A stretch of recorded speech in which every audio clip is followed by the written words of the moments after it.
You can't solve every case for your kids, but with Greenlight, they'll have the instincts and the money skills to stay out of trouble. With a Greenlight debit card and money app, parents can monitor spending and teach financial responsibility. It's an easy way to guide kids as they grow, from earning allowance and tracking chores to learning how to save and even invest. Start your risk-free Greenlight trial today at greenlight.com/Wondery. That's greenlight.com/Wondery. Little Miss Recap contains adult language and is intended for entertainment purposes only.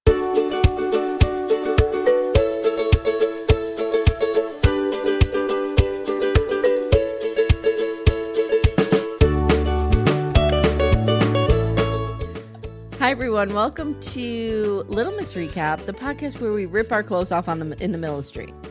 As you do, in the middle of LA, with a bunch of Orthodox folks walking around.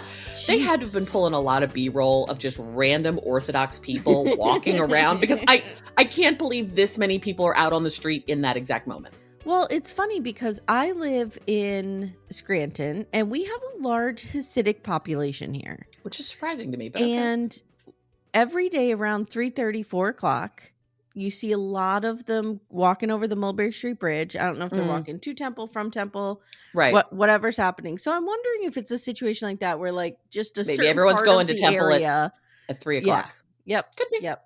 Yeah. Could very well be. But I was like, I feel like you spent like 3 days just gathering Orthodox people walking around B-roll and just shoved it all in this episode. I will tell you guys, I was confessing to Amanda, I'm not into this show. No, I'm not either. One of the backdoor friends asked, like, if people because a lot of people are talking about that this is bringing up some religious trauma for them, which I can completely understand, particularly with the Pentecostal piece. That seems to be the one that's the most triggering for folks. Yes. So I can absolutely see that. But wondering if those of us who did not grow up in a religious, based life, are we finding this entertaining? And I mean, I was not really raised with any religion at all. No, me either. And I'm not finding this entertaining. And I normally like fake and boring. I normally like learning about religions. Same. And seeing what, how other people live and experience life and whatever. I'm not even feeling that with this. Because I don't feel like I'm learning anything, really. No. I'm learning stereotypes that we're throwing at each other. Yeah, it's gross. More than anything. Mm-mm. Yeah, I mean, I have a minor in religious studies, which for an atheist is hilarious, but whatever. And I did ask Amanda, should we quit? And Amanda, guys, you have heard a thing. Quitters. Was like, we are not quitting. I will carry you. We're going. We're getting through it. We only have 4 more after this. We can get through it. And what we really think is the light at the end of the tunnel. We think it's Cody Brown. We think Sister Wives is coming when this is done, because this is in Sister Wives time slot. Right. We're thinking it's September 15th. And the folks we've talked to on the inner circle of us podcasters who talk about Sister Wives are agreeing that this feels like where this is going to pop up. Yeah. We don't have confirmation though. I agree. Real quick, just a few very brief announcements. We have recorded Plathville for this week with Corey and Carly. Had a great time. From Surviving Pod and what is it, Amanda? Surviving Sister Wives and Surviving Reality. They've got 2 things going at the moment. Yeah, sorry. So Surviving Reality and Surviving Sister Wives. So they're the OGs. We all know them. We all love them. Yep. That is going to air Wednesday in your usual Plath spot. You are going to have Love Off the Grid on the $8 tier of Patreon beginning on Tuesday. We're doing those in chunks. So your first episode from us will be covering episodes 1 and 2. Yes. And then I watched episode 3 last 4, night. 3, 5. Timmy and I watched it the other night too. It was good. I'm glad you finally have a reality show to watch with Timmy. I know. Nice. And we're also really into getting off grid, which I'll talk about on our next episode. And also Murder Club, we're doing Sins of Our Mother, the Lori Vallow Chad Daybell case, and we're doing that with Ace and Caitlin as Little Miss Trash Bag crossover. That will be on your Murder Club tier, $5, and that'll be on Friday.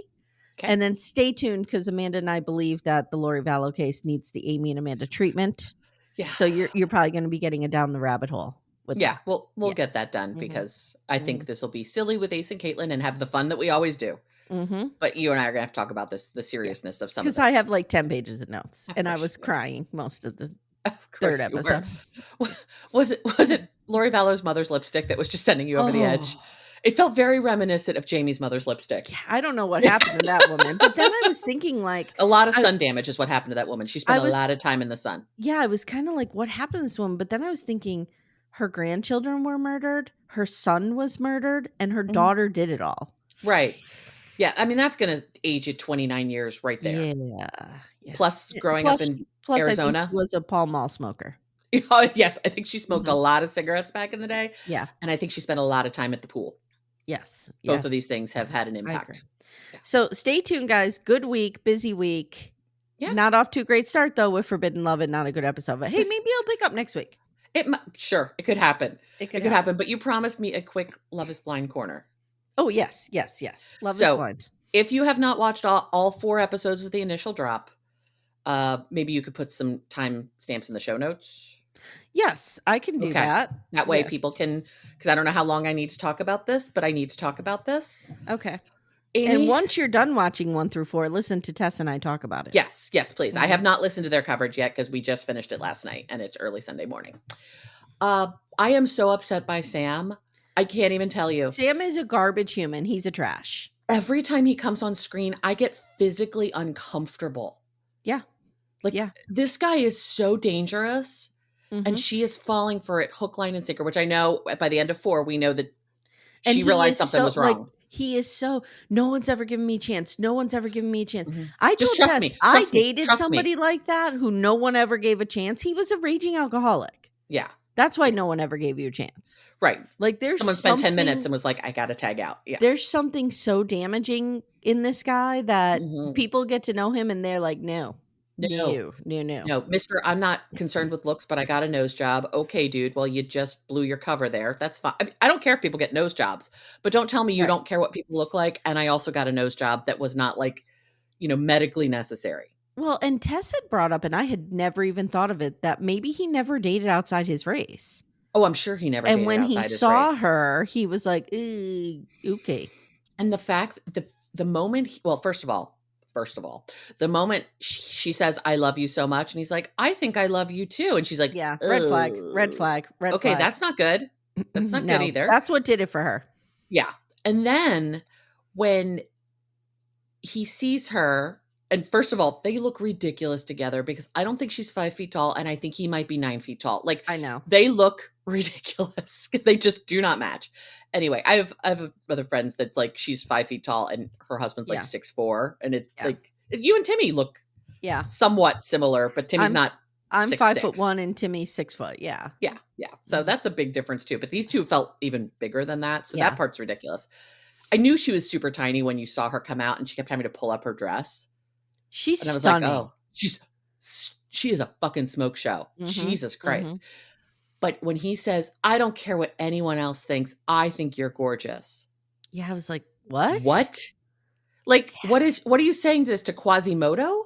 Even Timmy last night, we were lying in bed watching, and he was like, oh my God, she is so hot. She is smoking hot. And Timmy never says stuff like that. Yeah. I'm like, yeah, she is. Dude. Yeah. Todd and I were watching it. I'm like, she's gorgeous. I mean, both of us are just yeah. She's almost hard to look at. She's so beautiful. Yeah. And this douchebag thinks that, he's going to accept this second rate prize. Right. As I said to Todd, we were talking about it. I'm like, you think I'm gorgeous, right? He's like, yes, absolutely. I'm like, but there's no part of you that says, and I don't care what anyone else says. He's like, I mean, I don't care what anyone else says because I think you're gorgeous and that's all that matters. But it's a weird fucking thing to say because what it's saying is you don't need to put the qualifier on. No, because what it's saying is I don't think other people will think you're gorgeous. Yes. And I think the part he didn't say out loud is because you're a black woman. Wow. Yeah. I'd never even thought of that. Yeah. And now I see it and it's so obvious. He is trash. If you've noticed in the American seasons, it tends to wind up, not always. There are interracial couples a la Lauren and Cameron, the OG. Yes. The ones who should be guarded. Protected at all costs. Protected at all costs. On a velvet pillow at all times. But it's rare that there are interracial couples. And I think that's because people suss out race based on what people sound like. Whether they're right or wrong, I think people try to do that. Okay. Whether they do it intentionally or subconsciously, I don't know. Because very rarely do we have interracial couples. Yeah. So if we're doing Truly Love is Blind, something is... Isn't Chelsea with the... Chelsea and Kwame. Yes, Chelsea and Kwame are the only The other two. Yeah, yeah. And remember, he went through a whole thing where he was like, I wasn't sure if I was going to tell people what my actual name was or what the English name I go by is. Yes. Like, yes, I remember that. He wasn't sure what he wanted to do with that. I feel like, and this could be this American rube over here who's just any British accent. I'm like, oh, that's so lovely. I don't care how it sounds. It sounds amazing. I felt like I couldn't have told anybody's race based on that. Yeah, yeah. Because everyone just sounds British to me. Now, maybe if you're British, you can pick up on the nuances. Yeah. But yeah, this guy makes me so uncomfortable that she needs to run. If anybody sees him out in the wild in London, just run. Just run the other direction. Like hit him with the newspaper. Because he's been bad. Amanda, he's so hot that he just needs somebody to give him a chance beyond his looks. Right, because it's so challenging. Trust me, Amy, trust me, Amy, trust me, just trust me, trust me, Amy, trust me. The love bombing was out of control. It was. It was. And you could watch him with every single woman completely like morph into what he thought they wanted to hear. Yep. Over and over. And I love the women who are like, ooh, like some women immediately within 5 minutes were like, oh, this guy's not good. Yeah. And I love how the other women really had her back. Mm-hmm. And I loved how, so one thing I told Tess is I always pay attention to how the other people in the house treat these guys. Correct. And they were not happy when Sam walked in and said I was engaged, and they were like, oh my God, Benaya, you poor thing. Like they were stunned that she chose. All of the men, there was like one or two men that were like buddies with Sam, but otherwise all of those men were team Benaya. Yeah. I like the fact that one guy's like, you got to say something to her. Like, yeah. Yep. And I don't think that guy even knew necessarily that Sam thought she was fat. So now we need to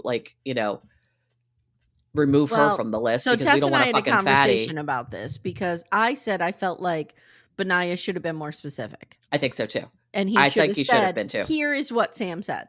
Mm-hmm. Yeah. Yeah. When you made a joke, a very obvious joke of, which I don't like the joke, but whatever. It was very obviously a self-deprecating.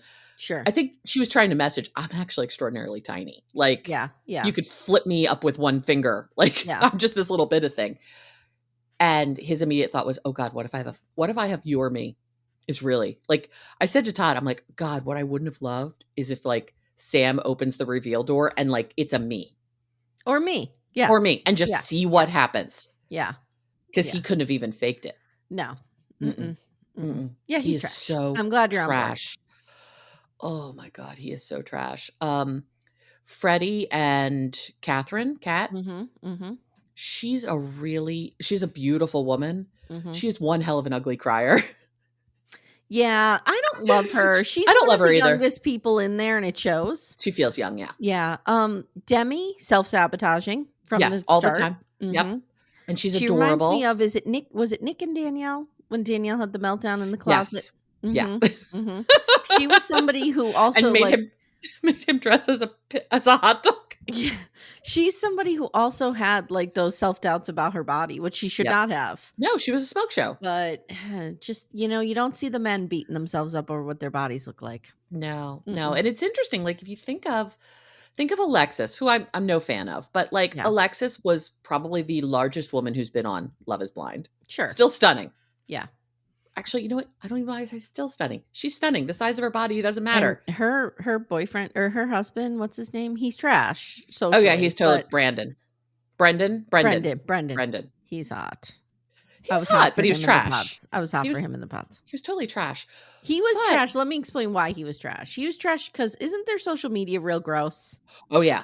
Yeah. Okay. The two things, first of all, I don't think we're politically aligned with either of them. So that's a challenge for us. But I felt like they were trying to be the next Lauren and Cameron too hard. Yeah. Lauren and Cameron just became Lauren and Cameron. They just are who they are. Yeah. He was hot too. He's a fucking data scientist and firefighter. I mean, come on. Yeah. Come on. Yeah. But like Alexis, you take Alexis versus somebody like Demi, who's sitting there so worried about her body, blah, blah, blah, blah, blah, blah, blah. Alexis, same, not too dissimilar body type.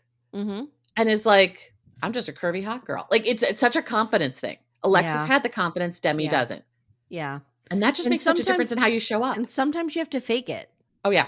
Till you make it. all the time. All the time you have to fake it till you make it. But yeah, this Sam guy just upsets me to no end. I know. Oh, God. Okay. Love is Blind Corner over. Over. Yes. Do you want to write down the time? Yep. Writing down the time. Okay. Good girl. Okay. Okay. Thank you for indulging me. Of course. Yes. Okay. Do you want to talk about these idiots? Let's talk about more trash people. What's her name? Jen. Long Island Medium. Whew. Wow. She is a garbage. I hate her. I hate her. She's gross. Her husband's gross. They're gross. Yeah, they're bad. Okay. So let's just do this. Forbidden love. This is like eating our vegetables, Amy. We're just going to do this and get it done. And then this afternoon, we get to talk to Ace and Caitlin. I am stunned because the idea of this, I was Matt pumped. Sharp does not let us down often. No. He has let us down here. I wish Love Off the Grid had gotten as much attention as this. Me too. Because it's so much better. Me too. They just dropped Love Off the Grid. They did. I know, but that's okay. So here we are. Forbidden Love, season 1, episode 4. Could be season 1 and done. Who knows? Yeah. TBD. Yeah, I'm thinking it might be. But we're not doing this again, right? No, we're not doing this again. Okay, good. Thank you. Don't make me do this again. But honestly, we were both so pumped about it. Like, it wasn't even a question. Yes. We were like, yeah, this is going to be great, but it's not. Okay. Anyway, Tainted Love is the name of the episode. Okay. I had Tainted Love as my ringtone back in the day when I had that like blue Nokia. Okay. Way back in the day when you paid 99 cents for a ringtone. That was exciting. Yeah, Tainted Love was my ringtone. Okay, so Laurie and Eli. First of all, they live together. Yeah. Clearly. Yeah. That's not supposed to be happening, right? I don't think that's supposed to be happening. Yeah, I don't know. But we're living together. We're clearly banging. Maybe, do you think because she's not Jewish yet, they can do it doggy style, but as soon as she converts, we're just going straight to missionary? Like, are we getting all of the crazy acrobatic positions out of the way before I convert? So we have those to live by. Maybe. And then some deity will have like cameras in the house to make sure no doggy style happens. Doggy style happens. It's a doggy style like alert system. Boop, boop. No, try to do a doggy style. An alarm sounds in Rabbi Block's office, but it's not just Laurie and Eli; it's anybody. Anybody Rabbi Block has to run over there. Yes, break it up. What's happening? I only find it funny because that's one of the things she had to pick out is like a weird thing, and I'm like, okay, yeah, it's just odd. Okay. So, they're into their health and they talk about they're really into working out and going to the gym. And that's part of their sobriety practice, and that is very common and is a great thing for people. Absolutely. Absolutely. So religion is a big thing. And that's how he got into it. That's how he got back into it. Yeah. And so we learned a lot more about Eli, which I was happy to know. Cause I was like, how do we get from addict tattoo guy to Orthodox guy? Yes. And clearly he grew up in an Orthodox family because we've met his parents. Yes. So he says before changing his life around, he was a menace. And I was like, oh, yes, you were a menace. You didn't have a clipped wing, Eli, which was the problem. If you'd had a clipped wing, you would have been fine, just like crutches. And he dropped out of high school at 15, abandoned Orthodox Judaism for 15 years. He'd gone to a Hebrew school, an Orthodox Hebrew school, drops out, starts drinking, starts drugging, starts criming. I don't know if he crimes. Is he licking crimes? He might be licking crimes. He started criming. No, I don't think he started criming, but he did start drugging a lot. Yeah.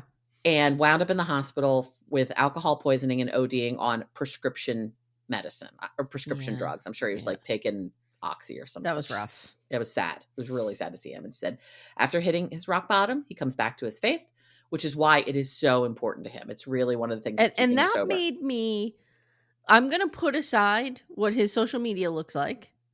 Okay. Only respond to the screen. Yes. That made me like him a lot more. Me too. Because I was like, okay, this is real depth here. Yes. And this is like your, I don't want to say your fanaticism because he's not fanatical, I don't think. But like your love for your faith is really rooted in something deep and real. And it's saving his life. That. Yeah, I respect that. Yeah, I do too. I have no problem with any of that.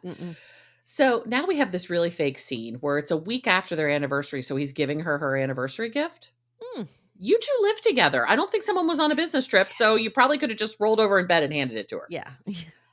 Just saying. And he got her a really beautiful Star of David necklace. And this, he says, is a token of appreciation for her conversion. And now she can walk around being a proud Jew. And she feels really uncomfortable. Yes. Because she doesn't feel worthy yet, as there's so much more to do before she can officially be Jewish. Mm-hmm. I asked Todd last night, I'm like, how would you feel in this? I gave him this scenario. He's not even watching the show. I think we watched the first episode and he's like, I'm not into this. So I'm like, okay, we don't have to. I don't need to watch this twice. Yeah. Most of the stuff we recap if we have screeners, I wind up watching twice because I watch it with him. Right. We don't need to do that with this. No. But I said, how would you feel in this scenario? Someone's in the process of converting. They have yet to convert, wearing a Star of David necklace. He's like, I don't care. Like, I don't see a problem with it. And he's someone for whom Jewish symbolism is very important. So, he didn't care. So I just thought that was an interesting data point of like, of if this is a real found fear for her. Or not. But and she can feel however she wants. Yeah. If she doesn't feel worthy of wearing it yet, that's totally fine. But I wanted to get an official like Jewish person's opinion on this. So anyway, they're gonna go to the gym. He grabs a skirt for her to wear on the way over her leggings. She's got a banging body. She really does. She really spends does. a lot of time in the gym. Yes, she does. And it shows. Like Catherine and Freddie twice a week. Right. Twice a day. Sorry. I don't spend a lot of time in the gym. It also shows. Nor do I. So 6 months ago, they moved into this Orthodox community. So she doesn't feel like she can even wear shorts outside anymore because she feels like it's, and he says, yeah, your booty is only for me. Other people cannot see you in your booty shorts, which I'm like, it's that stuff that starts to bug me. But hey, if she's happy with it, well, she's not happy with it. That's the problem. Agree. I mean, I told the story of having to go to the House of Kosher to get stuff for Rosh Hashanah. And I like asked Todd, like, what should I and shouldn't I wear? Because I wanted to be respectful. I didn't want to walk into a place and make people uncomfortable. So you didn't want to wear your booty shorts? I did all of my booty shorts. Yeah. Okay. She's already bitching about the heat and all the clothes she has to wear, which I got to say, if I lived in LA and I had to wear layers of clothes, I would not enjoy that either. I just realized all of my shorts are booty shorts because they're all tight on me. I've lost some weight recently, so I'm actually getting to get back to some shorts that before were too tight. So he calls out that she isn't wearing the necklace when they leave the house. This is so fucking fake. It's so fake. They're bad actors. Like this is what's bugging me about John this and show. Sprite level. This is John and Sprite level.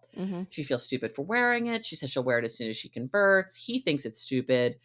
She loves the necklace, but isn't ready to wear it yet. He thought it was a nice gift. At the end of the day, it's about being proud to be Jewish. And because he's dealt with so much anti-Semitism, being proud is important to him. And I see this in my husband as well. Like, there people I know who are very tied to their faith, their Jewish faith. It's very important to be proud because there's been so much anti-Semitism throughout all of history.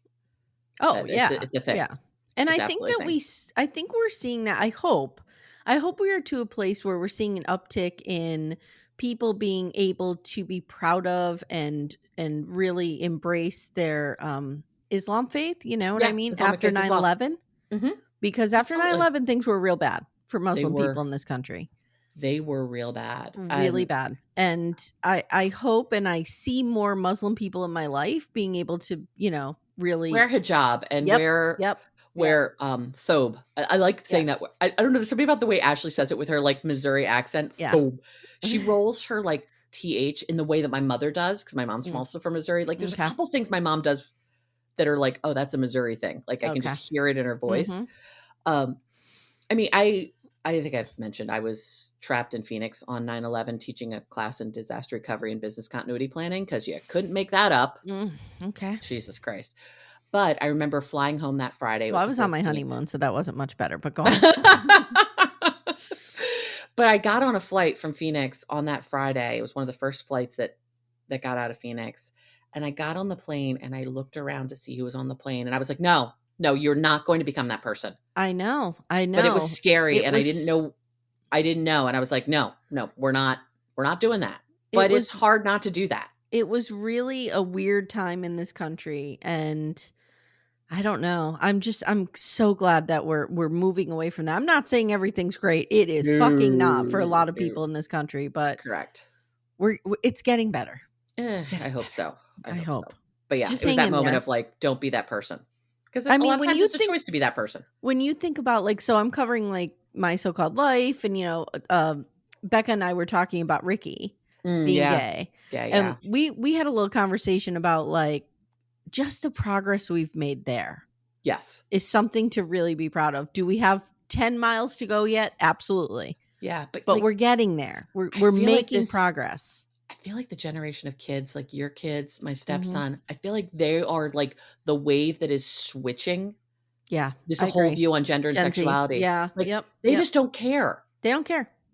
You are who you are. You love who you love. You want to dress like a boy, girl, cat, dog. Like no one cares. I agree. Which is beautiful. Makes me really happy. Yep. So.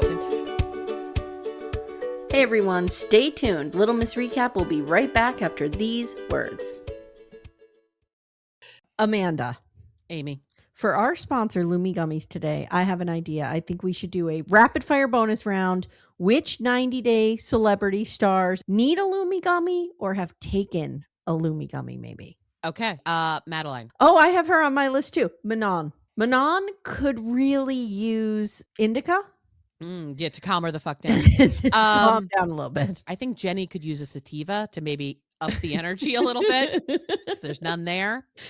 Funny you mentioned Jenny. I have Sumit's aunt can use one definitely to chill out a little bit. She definitely could use one. This is a wild card. Florian could use one.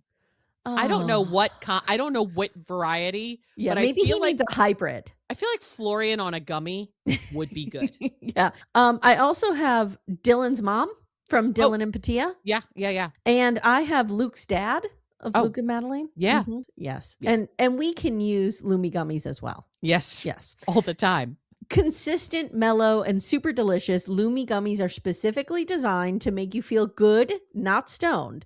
Whether you're looking for an end-of-the-day de-stressor, a midday mood boost, or help getting the best sleep ever, Lumi gummies has a strain that's right for you. So, Amanda, our flavor that we like a lot in this home is the sour strawberry cookie hybrid. Ooh, is it particularly sour? It's not super sour because I don't like sour things. Yeah, I don't either. But I just find that it's the perfect blend of up and down. It's right in the middle. Nice. But you feel good. I really like it. I'm a hybrid girly myself, and I'm going to go with the watermelon sorbet because I do enjoy watermelon, and it's just a nice, cool, chill evening of watching TV. You know what I need to do? I need to take one before Sister Wives comes out. Before I meet my arch nemesis in the ring. Yes. I think it would help you a great deal. I think it would help Cody Brown a great deal. Oh, absolutely. Absolutely. Yeah. Guys, Lumi gummies are available nationwide. Go to lumigummies.com. That's LUMI gummies.com. Use code Little Miss Recap for 30% off your order. That is Lumi Gummies, LUMI gummies.com. Code Little Miss Recap. Lumis.com. Code Little Miss Recap. It's 30%. And the link is in the show notes if you guys need it. Back to these bad actors. So he thinks she's ashamed of being Jewish, and she says she isn't, and I don't think she is. I don't think that's what it is at all.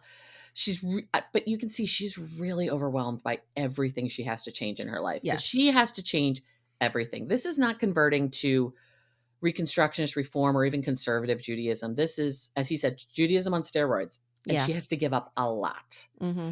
And I think the added pressure of wearing this necklace is just pushing her right over the edge. She's like, I can do all the other things, but can you not push on one more thing, please? And so we have the fight where we saw in the preview, she pulls off her sweater. He says sweater. It looks like a sweatshirt. Who cares? And tells him to wear it to cover his tattoos. So that was part of his like Jewish rumspringer when he went off the edge and was a drug addict and an alcoholic. He got a ton of tattoos, which the Torah says explicitly, we're not supposed to do this. So I'm sure that makes it difficult in his community as well. That people look at him funny because he has all of these tattoos. And she walks off calling him a jerk. And again, we have these random shots of Orthodox folks just walking around this neighborhood. Staring at them. Yes. Mm-hmm. It feels like when we had to go watch the Amish. Like that's kind of the same feeling of it. And we're going to be watching the Amish in a few minutes. I know we are. Mm-hmm. And he says this fight hurts. And if they continue, it's going to get ugly and it will be over. He calls her and apologizes. She's not even half a block away. Like he just had to pick up his walk a little bit. He could have caught up with her, but whatever. He's now changed his mind very quickly. She doesn't need to wear the necklace. He needs her to want to convert, though. And he asks her to come back. He picks up the sweatshirt, asks her to put it on. They apologize. She says she's working so hard to change for her. He admits it's hard being a Jew. Blah, blah, blah. So she has the necklace with her, which is why we know this is so fucking staged. She puts the necklace back on. And Laurie says she feels bad because she understands where he is coming from. But she didn't want to jump the gun. Like, she needs to do some of this in her own time. Which is totally understandable. It's completely understandable. Everything that she's giving up, she needs to remember all that she's getting. She's getting this new relationship with God. She's getting this new community, this new faith. And she says every day she has so much gratitude for it. And I hope that's true. Yeah. And we're done with them. Thank God. Okay. All right. Ready for racist Long Island medium? Ashley Mohammed. Sure. So it's the day after the birthday party. Poor Teresa Caputo. She's done nothing to be being dragged into this. The legit Long Island medium seems lovely. She might be racist, but I don't know. I know nothing about her other than she can supposedly talk to ghosts or something. This, however, I know a lot about this racist bitch. She communes with spirits. I'm sorry, spirits. Are all ghost spirits? I don't know. I'm just being a dick. Okay. I wonder if it's one of those things that like all ghosts are spirits, but not all spirits are ghosts kind of thing. Maybe. Oh, speaking of Amish, one time my first husband and I were at an Olive Garden. Probably the last time I was at an Olive Garden, which there's one right by the Turnpike entrance that we use a lot. I really want to go to Olive Garden. Listen, we need to stop the shame against Olive Garden because I went there not too long ago with my kids and it was delicious. Yeah, I ate all those salad breadsticks. Yeah, and that's really all I want. I am single-handedly going to launch a campaign to change the shame view of Olive against Olive Garden. Okay. Yes. I'm here for this. I am here Embrace for this. it. But we were sitting there and we heard this couple talking, and it was one of those, like, you can start hearing the conversation, so you stop talking so you can listen to them because you know it's a ridiculous conversation, right? Like, let's like when I'm on our own talking. Like when I'm giving Timmy the eye, like over there, look over there. And he's like, what? Shush, Timmy, just look to your left. There's something really good happening.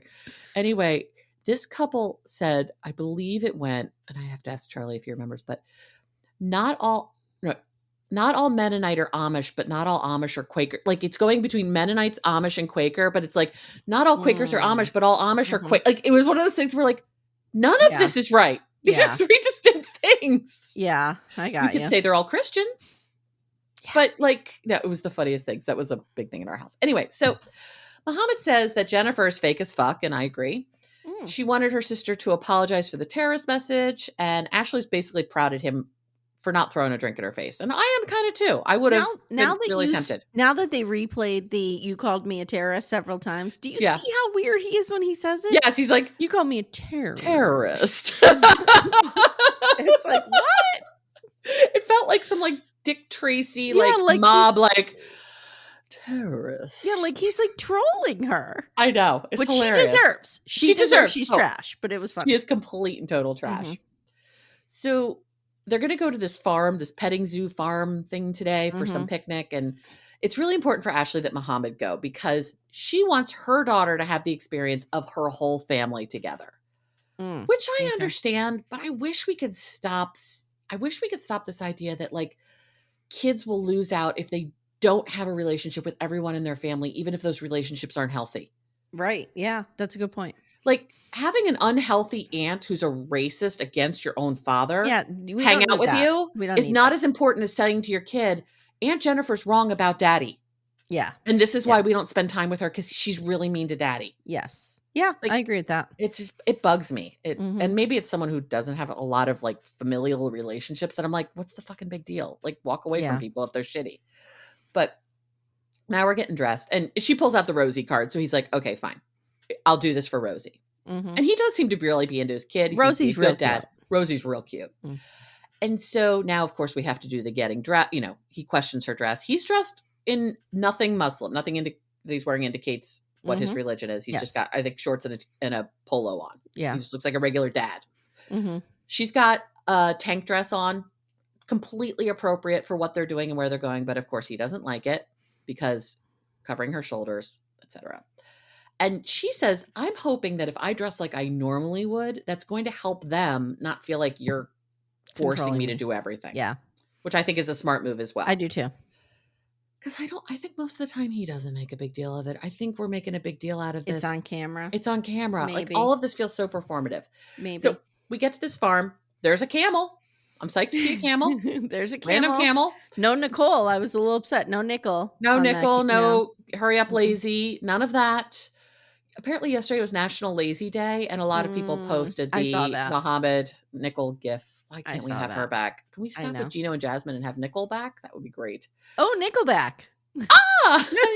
See what you did there. So Mohammed says he is going to be the bigger person for his daughter, but expects Jennifer to respect him because he's a man and she's a woman. Okay. How about we just respect people because we should just treat people respectfully? I'm not saying that Jennifer is gross. She's gross. But he's matching her grossness in some ways. Some ways. Yeah, exactly. And I feel like some of it he's doing just to poke at her. Yeah, maybe. Maybe. I don't know. I don't really know what's in this man's heart. I only know what I've seen on television.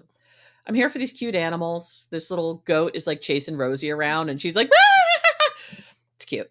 Jennifer goes into the things that she doesn't like about Mohammed. He's stuck in his ways. He doesn't, observe their culture. He just wants Ashley to observe his culture. Why won't he basically become American, Amy? I know. Which is all that's the subtext of all of this. Why doesn't he just go back to where he came from? Exactly. That's the subtext. So gross. Yep. But which is Rochester. Right. Exactly. Okay, I'll go back to New York. See you there. Jennifer says she is ready and she'll have an attitude back if she needs to. She'll protect herself. Brave woman. So brave with her husband with all the gun.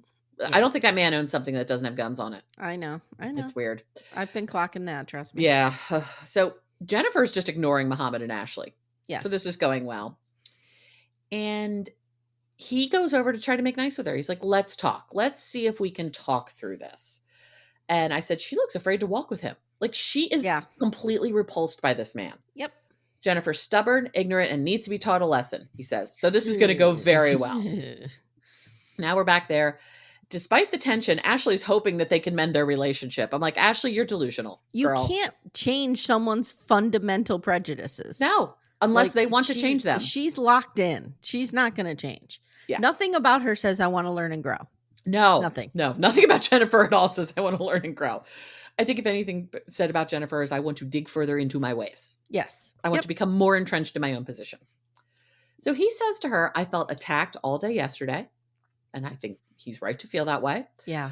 Jennifer says that you kept saying, my wife has to obey me. My wife has to listen to me. No, the only times I heard him say that is when he was asked directly questions that you knew were going to trigger that response. Like, this is she is so disingenuous. It just enrages me. Jennifer says this isn't about religion at all, but it's about his religion. Okay. Jennifer thinks that he should be able to pick and choose what he observes in his religion and whatnot. And he's like, no, that's not how we do Islam. Then right in the middle of that, you get and my next point is there is this rooster that is trolling the shit out of them the whole time. I swear they just keep plopping this rooster next to them to totally troll them. When we first moved here, I had a rooster situation. We moved here and one of my neighbors, my neighbors are pretty far from me, but close enough that I could hear their rooster. Oh. And I couldn't tell where it was coming from. And I would hear it all the time, like all morning. I'd be like, somebody just please shut that rooster up. Stop. I couldn't. And then I don't know, one day the rooster went away. He went up to the farm somewhere. I guess. Went to go live on a farm somewhere, even though he's another farm living on a farm. Yes. Yeah. My mother apparently had a pet rooster as a child, and its name was Cheep Cheep. Oh. Yes. Okay. I don't really understand how she had a pet rooster in very suburban St. Louis, but apparently that happened. My mother-in-law had 2 pet raccoons. I've told you about this. You have. Yeah. What were their names again? Ringtail and something else. Something and Ringtail. Yeah. And they would be in the house. Raccoons. That is Todd's greatest dream. Oh. I don't know what happened pandas so much. I don't know what happened to these things, but he as I am to otters, he is to trash pandas. He sends me trash panda videos of families that have trash pandas living with them. He's really into it. Oh, I want to shout out too. A couple BDFs over the past week have sent me some whale videos, and I really appreciate it. Oh, that's Send nice. all the whale videos, please. Yeah. Whales breaching, whales attacking ships, whales doing all sorts of, just send it all. I want to see it. Blue whales, humpback whales, any kind of whales. I want to see it. Thank you for keeping to talk about whales while you were trying to figure out what I was doing.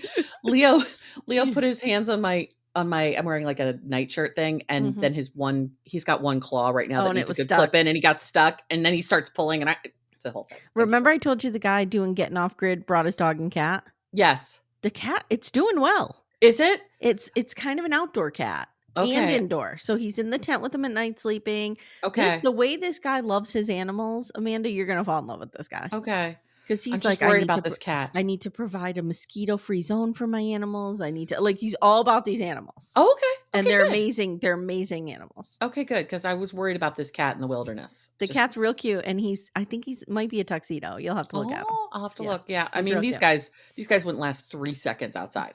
It's going to be a lot of just staring at somebody chainsawing a tree. That's okay. But this is what Timmy likes. That's fine. It's fine. Whatever Timmy needs, Timmy can have. Yeah, and then he's talking about the chainsaw and how he's doing it wrong, and I see. Yeah, it's like when there's like computery stuff. Todd's like, that's not how that works. Yeah, How that works. My first husband was a lawyer. Watching like Law and Order with him was enraging because he just had to go through it over. I'm like, let it go. It's a TV show. Yeah. Doesn't have to be real law. It's a TV show. Also, folks, Leo is yelling behind us. So if any of you think there might be a random cat outside your home, there's not. It's just this guy behind me. So back to Mohammed. He's like, I didn't make these rules of Islam. I can't just pick and choose. You follow the faith to a T. One thing I've noticed is that like a number of sects of Christianity, it does feel like I choose to follow this. I don't choose to follow this. I've had plenty of friends who are like, yes, I am an observant Catholic. I also am on the pill and I'm fine with it. Like, Yeah. It's fine. But I've noticed it seems like Islamic people are much less likely to do that. Yeah. I think that's fair. It's not a hard and fast rule, but it seems much less likely. Mohammed says he can tell Jennifer has something on her chest to get off because she does. Because she's just sitting there with the biggest stank face. Like, what the fuck do you want? Why are you talking to me? She's an asshole. She says she shows up like my teenagers show up for dinner. when they grace us with their presents. When there's this, when we get graced with the presents too, there's also usually a scowl involved. Yeah.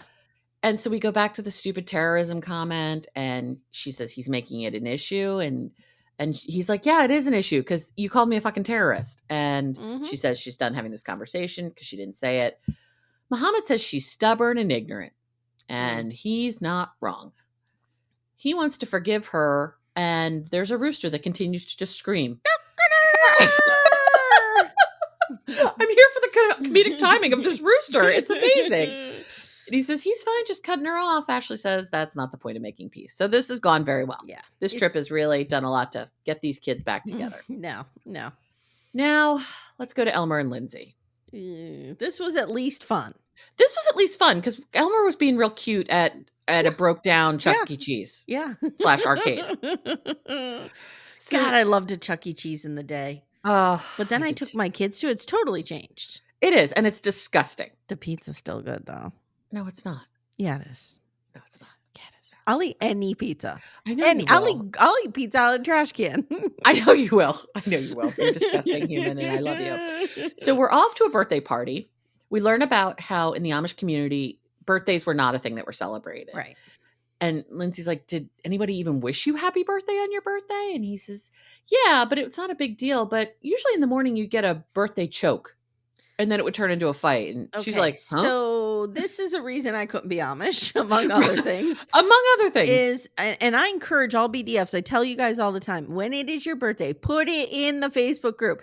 Let all of us fawn all over you. Your birthdays should be celebrated. Yes, birthdays are important. You're a birthday week / month girly. Yes, and my birthday, I'm throwing a birthday party. We sure as hell are throwing you a birthday party. And all the BDFs are going to come. September 28th. 3 days after her birthday, but it's okay. Because it's a week long. Information is in the Backdoor Friends Facebook group. Correct. It'll be great.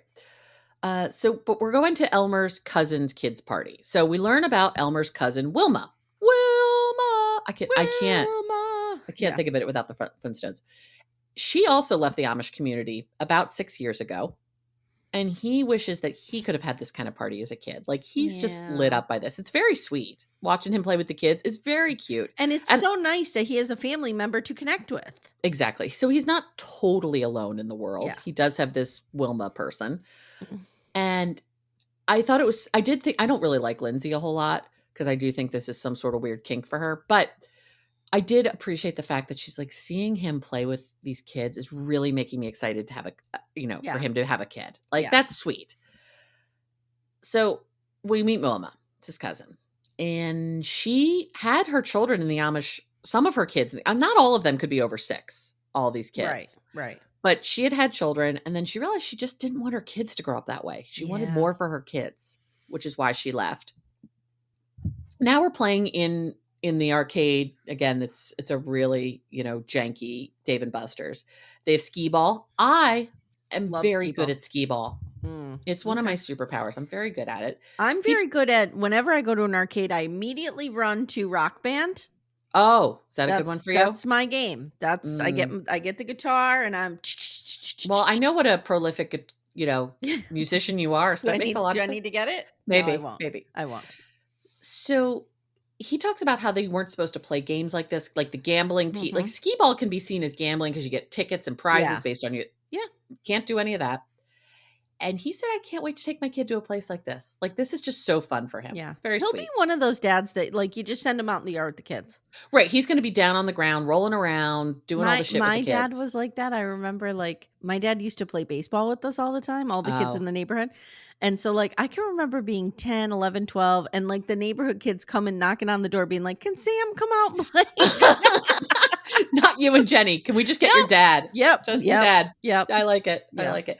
My dad was, when I was real little, I was like climbing all over him, and he was like a big jungle gym for me kind of thing on the floor with me, the whole thing. So Lindsey, so part of what Lindsey feels guilty about is that he doesn't have a relationship with his family because he married her, because they've shunned him. Yeah. And she says to be completely disowned by your family because of who you married must be horrific. Like, I actually felt a little bit of feeling from Lindsey now. Yeah, I think Lindsey does care about this. I think she does. I think she cares about him. Mm-hmm. But I go back to the fact that she says to him, do you see horses' butts and want to do stuff? Like, I mean, I've had to ask men some uncomfortable questions in my life. Not that one. Not that one. No. No. So Lindsey asks Wilma if she misses her whole life. And Wilma says, I just miss my parents. Yeah. And it turns out she goes to visit them once a month. But it's got to be totally on the down low. Yeah. So at first they wouldn't even let her visit. They wouldn't talk to her. They truly shunned her, but they softened over time, and it's about the kids. It's always going to, you ever want to you ever want to manipulate people? Use your kids. Use your kids. Mm-hmm. You want to like melt a heart, throw grandkids at people. That almost is a certain, okay, I'll do whatever the hell you want me to do. Not always, but it's a pretty good way to go.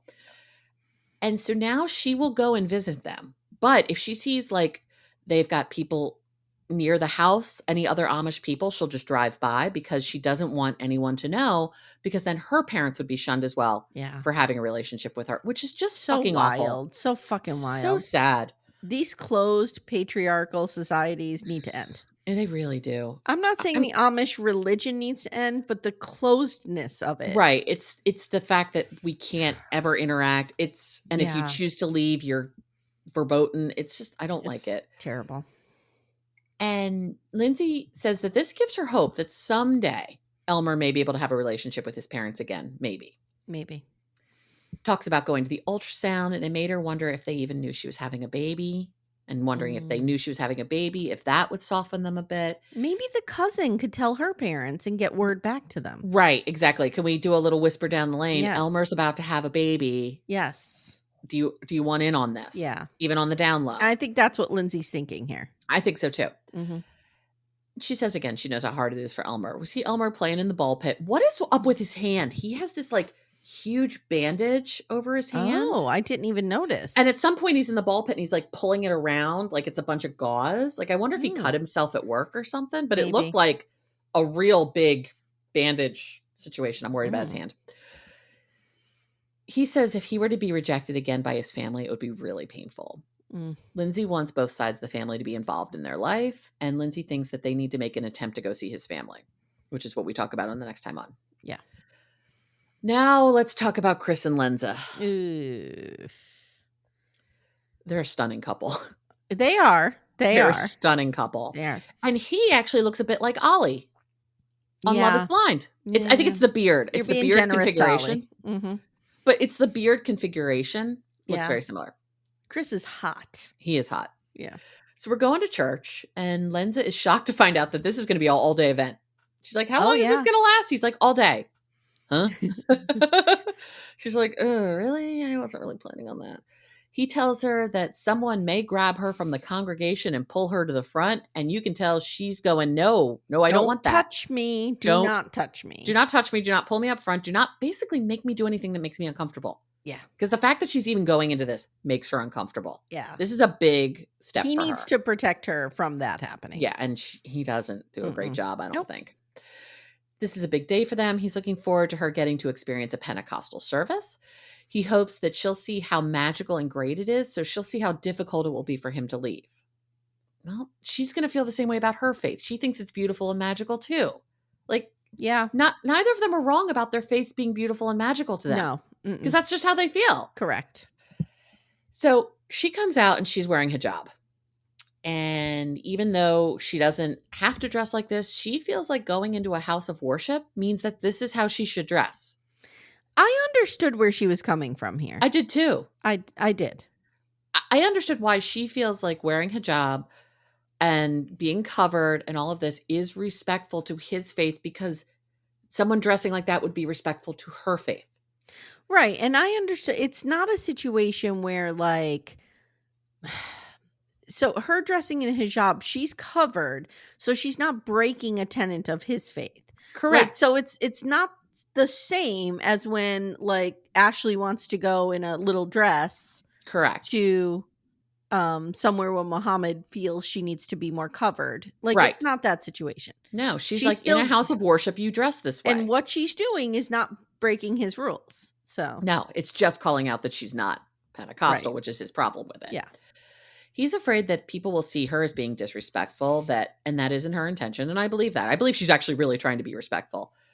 He's afraid that people will see her as disrespecting Christianity, and he wants her to blend in and not look Muslim. That's not good, because she's Muslim, and she's fine. And very proud of being Muslim. Mm-hmm. He sees it basically as a big fuck you to him and the other worshipers that she's wearing this.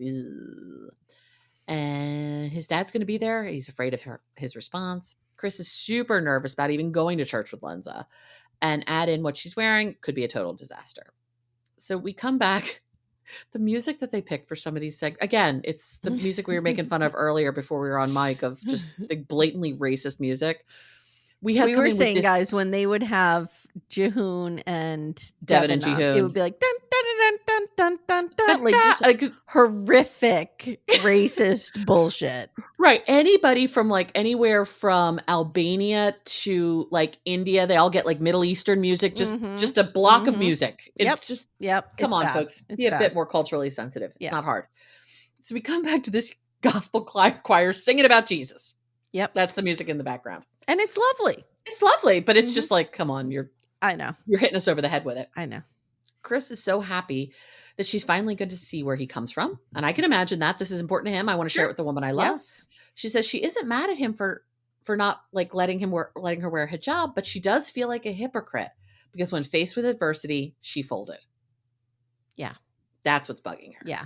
She asks how you'll know if the Holy Ghost hits you, which is my question. Like, how do you know if this is happening? I think you just know.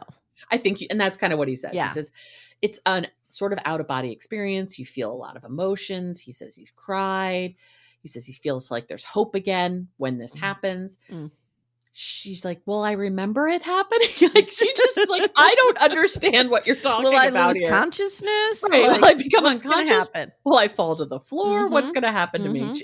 I think she's really afraid that like all of a sudden she's going to feel the Holy Spirit or the Holy Ghost and like have a conniption of some sort. Like she doesn't know what to expect. She's very nervous. Yeah. It's funny. She said all this sounds like witchcraft and scary to her, but she'll check it out. We drive up. She expected the church to be bigger. They get out. There's his mom and dad. His dad's first words, welcome home. Okay. Dad is sure that as soon as she feels the presence of the Lord, she will come quickly over to their side and want to become a Pentecostal Christian. Yeah, you need to relax, Dad. You need to take a step back. I don't think we're going straight to that. No, we're not. I think the best we can hope for is that both of them can maintain their own religious faith and not have either one have to convert. That's as good as this is going to get. Yes, I agree. Someone has a tambourine playing with a really huge cross on it. I was like, okay. I'm here for this. All right. Go for it. Lensa has never seen a church. And to be honest, she says it feels really, and been in a church. Yeah. She's seen churches. She's never been in one. She feels really weird. Folks are up and singing and dancing and it's loud. And Lensa says, like, in Islam, worship is quiet. It's meditative. It's personal. And she's like, this feels like a fucking circus. Like, this is a lot. Now Kris's dad comes up to preach. Ooh. He's retired, but because Lensa's here and it's a special occasion, he wanted to preach. And Kris does say, like, very sweetly, like, I love watching my dad preach. I love watching dad. Yeah. He's into this. This feels very comfortable for him. It's not like he's trying to run away from it. No. He's here for it. Yeah. I do think he is going to run away and convert, though, personally. I think so, too. Yeah. I think if either of them is going to fold, it's going to be him. Yeah. Because he really wants her. Yes. Agreed. And so the dad wanted to do a special sermon. Kris hopes that this will allow her to see her dad in a different light. And it's not going to go good. So we get up. He starts talking about a whole thing about people not believing in Jesus. And if they don't, they're condemned. Yeah. And he's like staring a hole through her. Yeah. I'm like, this is shitty. This is not the way to go about this. It's literally, wait, hold on.